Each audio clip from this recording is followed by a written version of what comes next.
Hey guys, I'm Emma. I'm Adam. I'm Evie. And welcome back to the Tar Pit Podcast. This week's episode starts in Stockholm, Sweden, and the teams have to book their own flight and hotel to Dublin, Ireland. That's right. And they all are on the same flight. There's 4 teams at this point. We're going to be down to 3 soon. And I noticed as a girl that Annalie is the only girl left at this point. That's right. Mm-hmm. She is as of right now. So all teams are good teams, actually. All 4 of them are really strong teams. So this really could go any way, especially if anybody makes a navigation mistake or something like that. Yeah. And so they have to go to Dublin, Ireland. Once they get there, they have to go to the Irish Sea. And they have to go to this one spot that I've seen in movies and TV shows before. And they have to get their clue there. And they have to swim in this freezing cold water all the way out to this buoy to get a clue. Right. The 40-foot swimming hole. It's a 40-foot swimming hole, and it's on the side of this rocky shore, and they have steps that they walk down to, and it's very, very cold, and they have to jump in, swim out to this red buoy, and then get a clue once they get out to the red buoy, and that will take them to where they have to go to next. On the way to the 40-foot swimming hole, we found out that both people on a team have to be even in the amount of roadblocks they do by the end.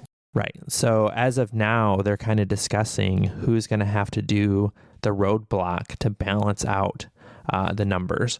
And so I think at this point, one of the interesting things that came up, though, was that Corey and Rob had talked about how they were saving, if they had made it this long, they were saving their roadblocks for Corey until the end. Because they realized that the end roadblocks are probably going to be harder and more physical than the beginning ones. Right. There's probably going to be more running and more things that have to do with a physical challenge. And so they realized that Corey is younger and that'd probably be easier for him to navigate those things. And I thought that was a really smart move on their end.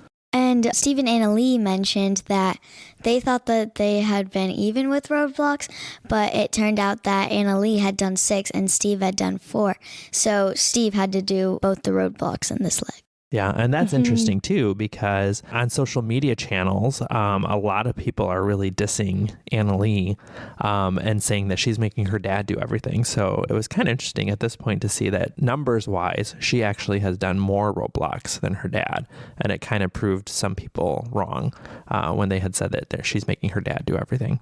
So at the end, Annalie and Steve catch up with Joel and Garrett a little on this challenge on their way to the swimming hole, and they have to swim out to the red buoy. They get their clue, and the clue tells them to drive to a theater, and the theater is where they have to do Riverdance.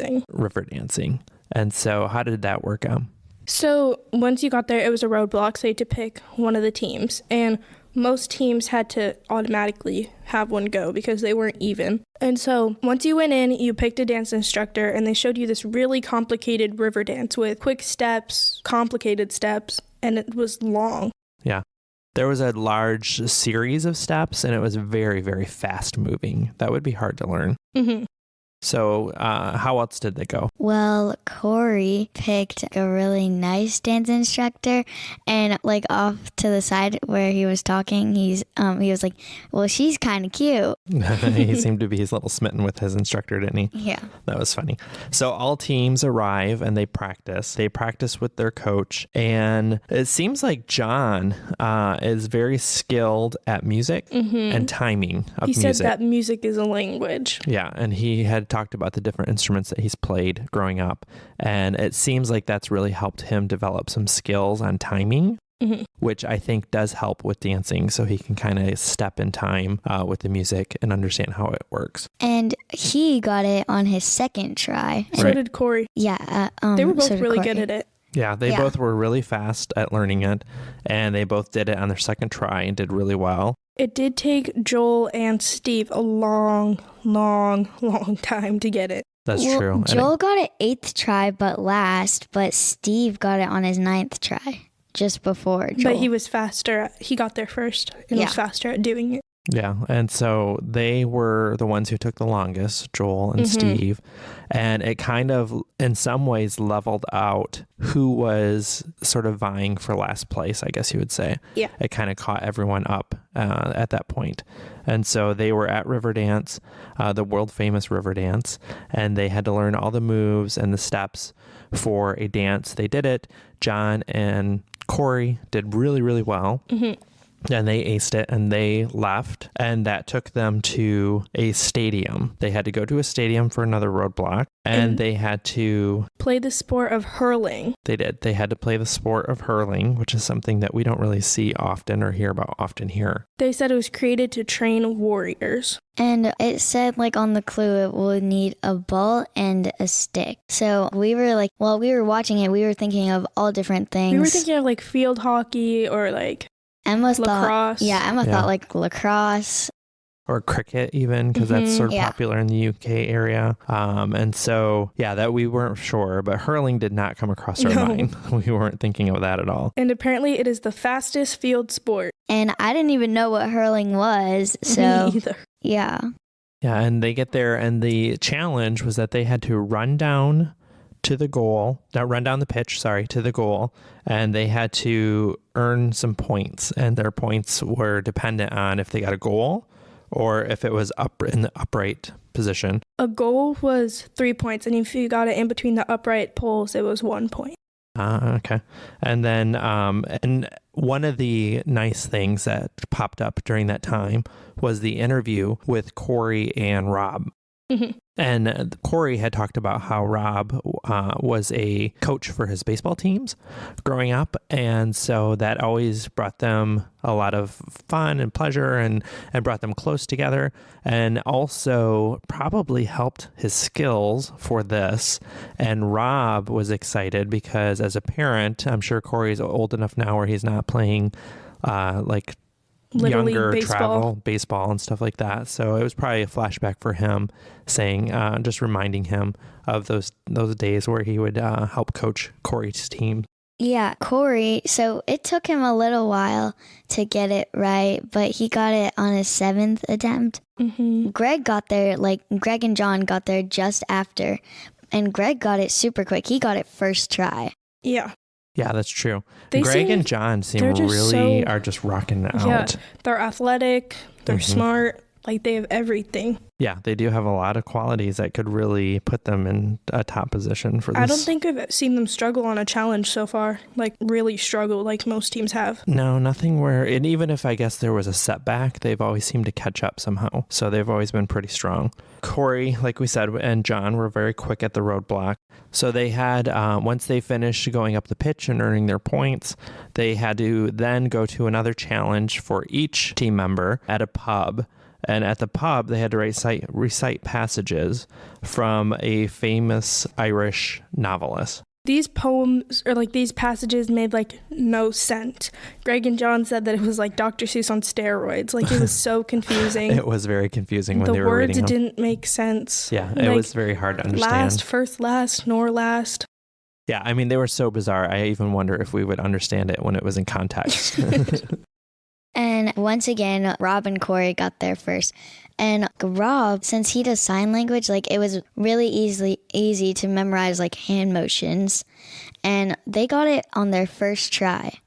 They did. They got it on their first try. I feel like it would be easier to memorize it because he has a hand motion for each word. So I feel like it'd be easier to memorize because it's muscle memory at this point. Oh, yeah. Maybe that helps in memorizing it. And also, they did a good job, though. Corey and Rob, they did really well. They got it quickly, their passages, and they were off. So that experience right there really put them in the lead for this leg. And so they go through fast. And then John and Greg, they had to do it a couple times, but it wasn't a lot. Yeah. Yeah, they had to do it twice, I think. But like back to Rob and Corey, it wasn't just like that got them ahead of like everybody. The whole leg, they were like really in front of everyone. Right, but that really gave them a strong boost, though, I feel like, in front of everybody. And that just put them even more ahead. Right. It kind of ensured like, okay, they're probably going to be the team one on this leg. And so the other teams, though, go to the pub. And at this point, Annalie and Steve, they realize and they kind of have come to terms with the fact that they're the last team. Although Annalie seems like a very competitive person. And she even said that in one of her interviews that she doesn't like to lose. And so she, I think, was having a hard time coming to terms with that. But I think at the same time, she also talked about this being a one-of-a-kind experience and that kind of stuff with her dad. So they all are reciting the passages. How did Joel and Garrett do? I'm trying to remember. It took them a couple tries because Joel couldn't remember like this one line in it. And then Steve and Annalie, did it take them a couple times, or did they get through it pretty quickly? They got it on second, I think. Okay, so it wasn't too long. So not too long, but they were so far behind already. Right, Yeah. they had some navigation issues, and by the time they got there, it was hard. No.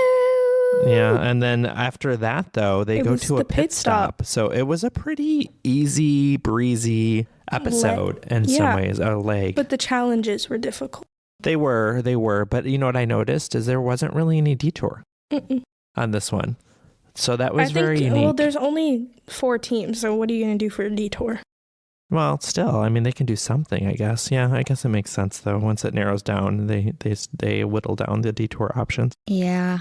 Because, like, what's the point of splitting up the teams? That's true. I guess that's true. So they go through the pub, they recite the passages, then they get a card once they pass it.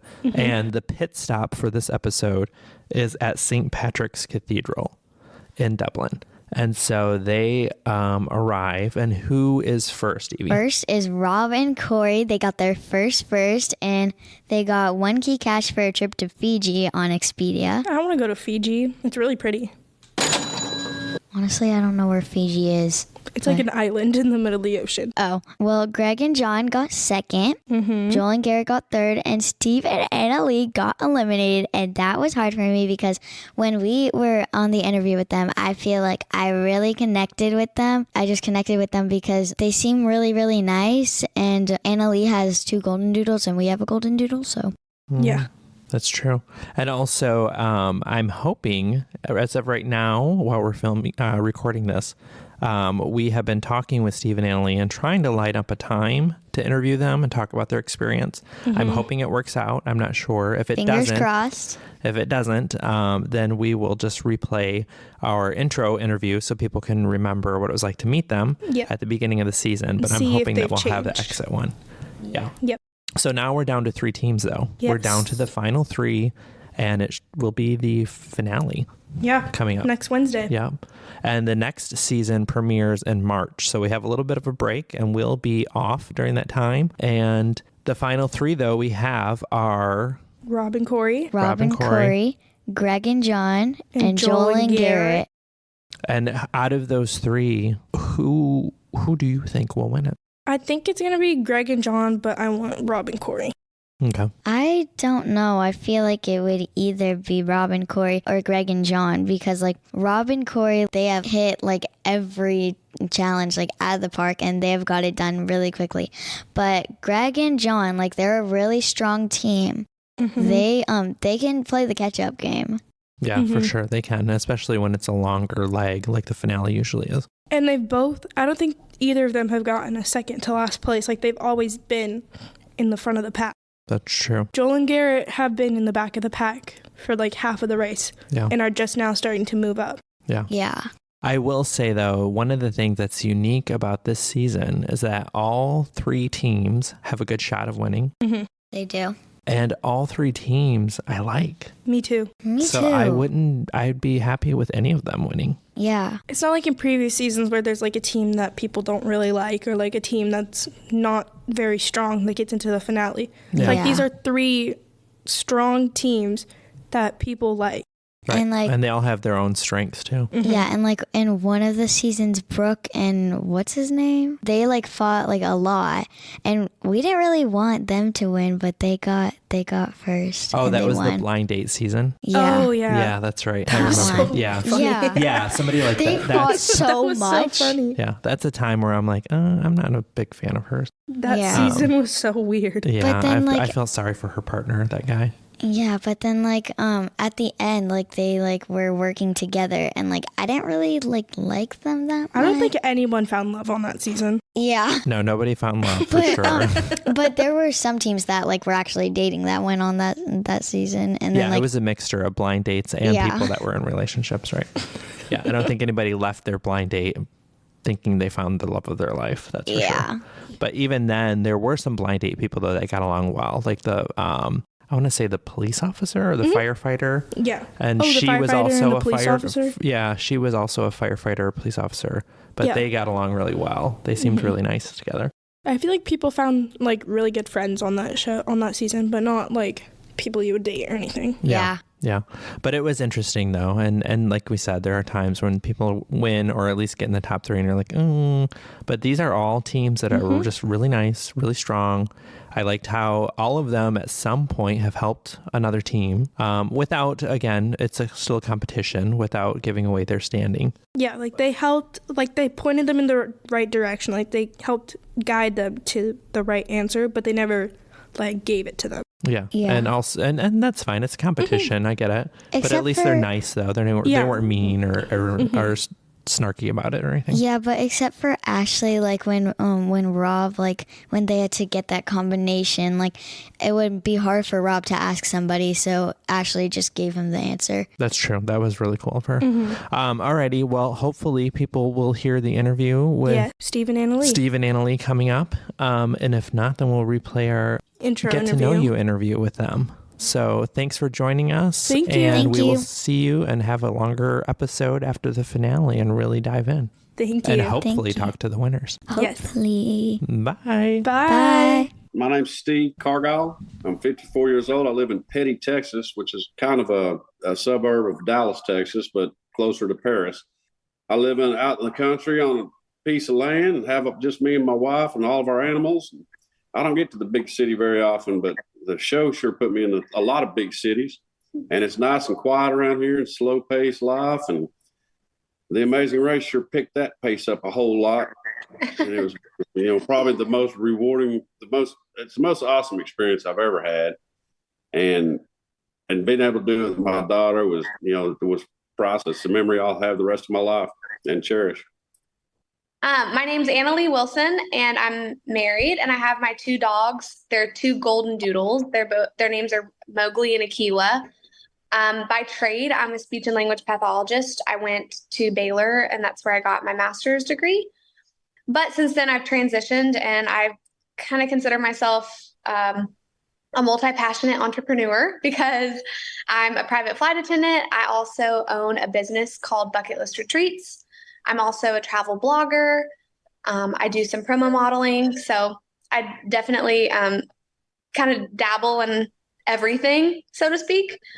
And my husband is at home. He holds down the fort when I travel, and he's an officer on the SWAT team. So it's just us right now. Cool. Annalee, I've seen your Instagram, and I think it's really cool, all the places you've been to. And I was wondering, how did you get started being a social media travel influencer? Yeah, it was my dream for so long. And I always thought, who am I to think that I can do this too? But I literally got on YouTube and I picked up a camera. I went and bought my first camera, and I got on YouTube and learned how to use it. And then from there, I would go on little weekend trips, and I would start to document it and just share it. And then from there, I gained a little bit more confidence, and I just started pitching myself to brands and tourism boards and hotels, etc. And it's kind of taken off from there. That girl never stops. She's gone all the time. She loves travel. I leave tomorrow morning for Greece. So her mom retired from American Airlines after 30 years, and I think flying from a young baby, until an adult kind of gave her the bug, and she hasn't stopped yet. Definitely. Yeah, my first flight was when I was 5. I flew by myself for the first time when I was 5. Wow. Yeah, that was to visit my grandparents who lived in Tennessee, and my mom would take me to the airport and drop me off, and I would go and fly and meet my grandparents. But yeah, I think she gave me the travel bug. It's Evie. When did you guys decide to go on The Amazing Race and be a team? Also, how is it like having another parent-child duo? So it was definitely my idea.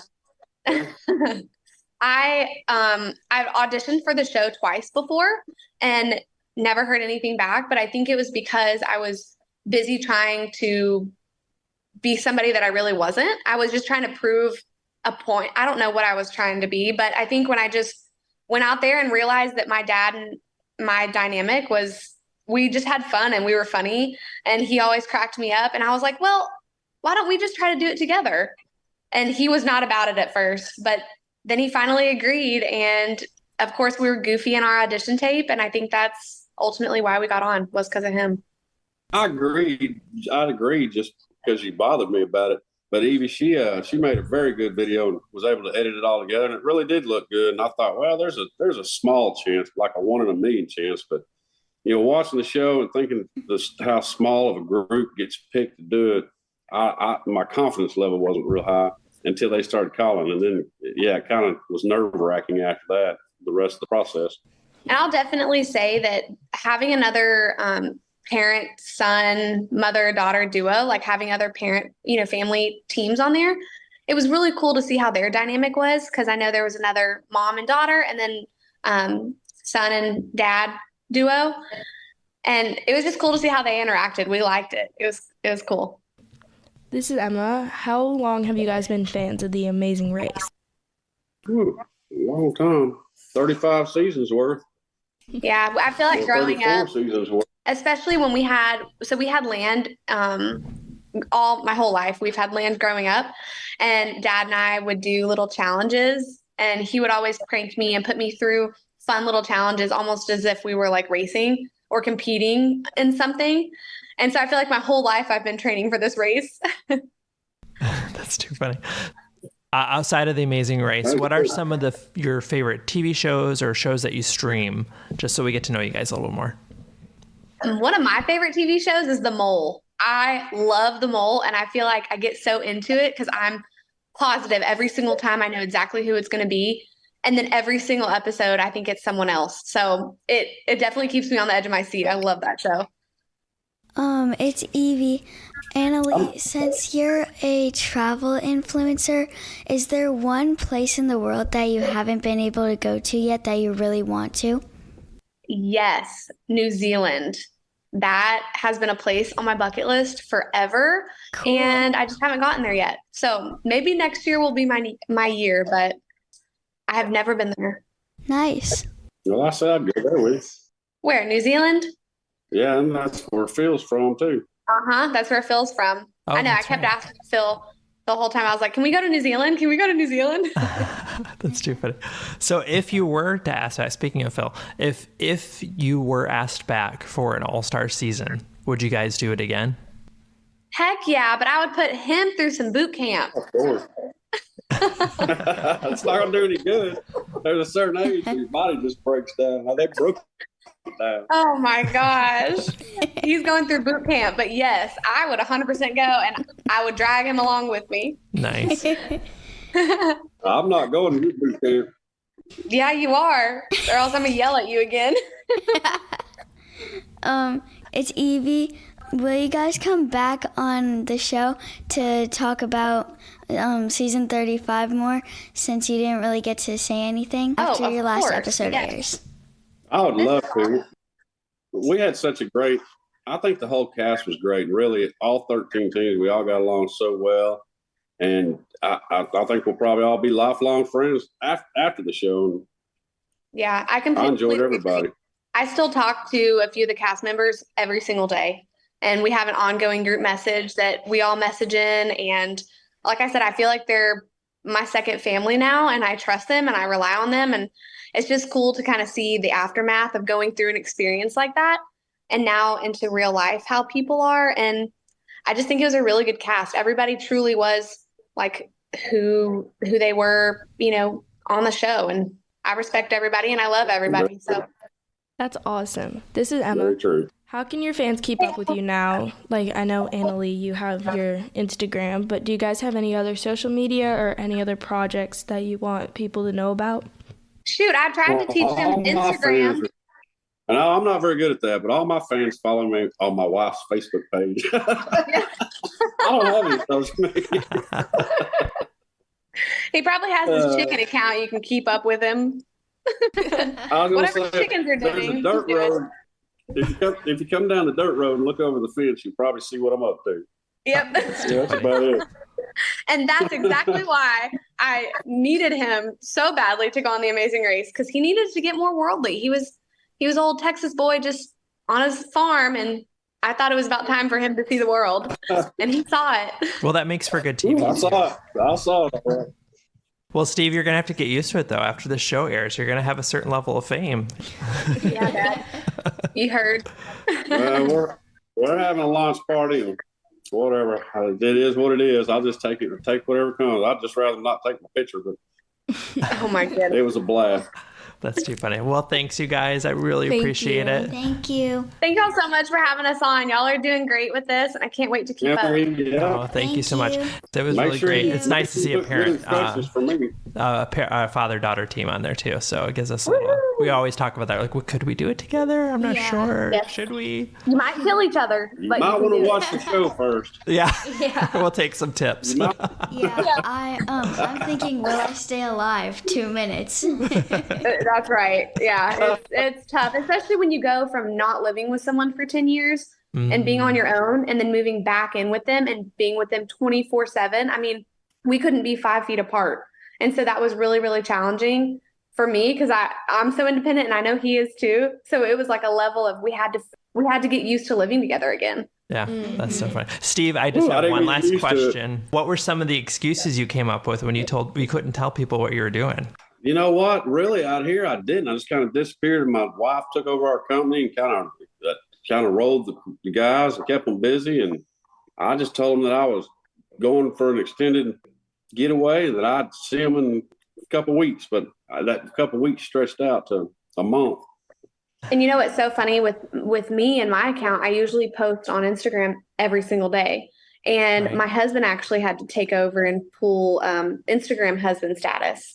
And it wasn't very pretty, but he did the best he could. But I had a lot of messages from people asking, "Are you okay? Like, where are you?" I was like, I just fell off the face of the earth. Oh, that's too funny. Well, thanks, guys. Have a great afternoon or great evening. We really appreciate it. And we hope to hear from you soon. Of course. Thanks, guys. Thank you. Thank you very much. Bye.